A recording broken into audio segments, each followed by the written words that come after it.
Dans la famille Mendès-France, je demande Tristan, petit-fils de Pierre Mendès-France et neveu de Frantz Fanon. Tristan Mendès-France, alias TMF, pense marcher dans les pas du premier, héritier d'un costume trop grand pour lui.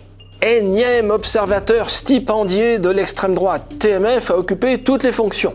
Journaliste, blogueur, mini-universitaire, documentariste, sans jamais se départir de sa vocation. Chasser les pensées non conformes.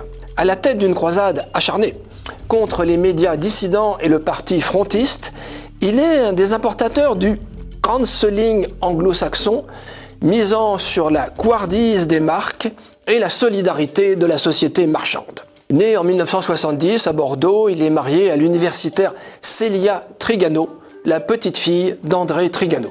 Titulaire d'une maîtrise de droit public, il obtient ensuite un DEA de sciences politiques et débute une thèse sur, je cite, « le juif comme vecteur d'épidémie », une thématique recyclée lors de son premier documentaire et qui fait écho à son histoire familiale.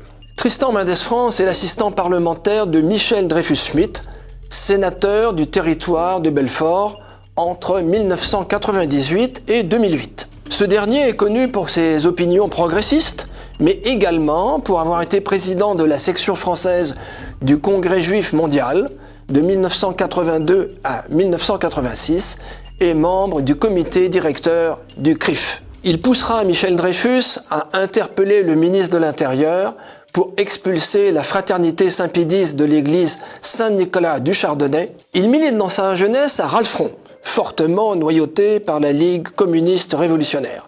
En 1997, il écrit au CSA afin que celui-ci prive d'antenne Radio Courtoisie, trop réactionnaire à son goût. Il enseigne au CELSA et à l'École des métiers de l'information. Bien qu'il ne soit ni agrégé ni docteur, il est nommé maître de conférences associé à l'université Paris 7. Il enseigne aussi à Paris 3. Il est présent à la radio RCJ, puis France Culture et parfois France Inter.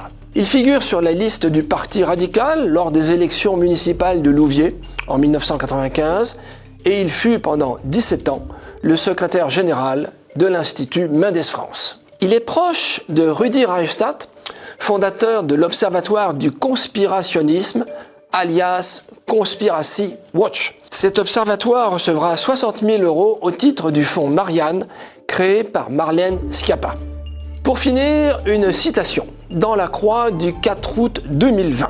Je cite « À mon échelle, je pilote, avec l'Observatoire du conspirationnisme, l'opération Stop Hate Money, qui vise à assécher les finances des promoteurs de haine en ligne, y compris les entreprises. Je m'occupe aussi du projet Riposte, qui agit sur les publicités des moteurs de recherche. Quand un complotiste tape un contenu haineux dans la barre de recherche, on fait en sorte que les premières réponses renvoient vers des contenus pédagogiques. » Fin de citation. On peut imaginer des contenus pédagogiques de l'Observatoire du conspirationnisme financé par le fonds Marianne. Que dire de plus ? La boucle est bouclée. Merci Tristan.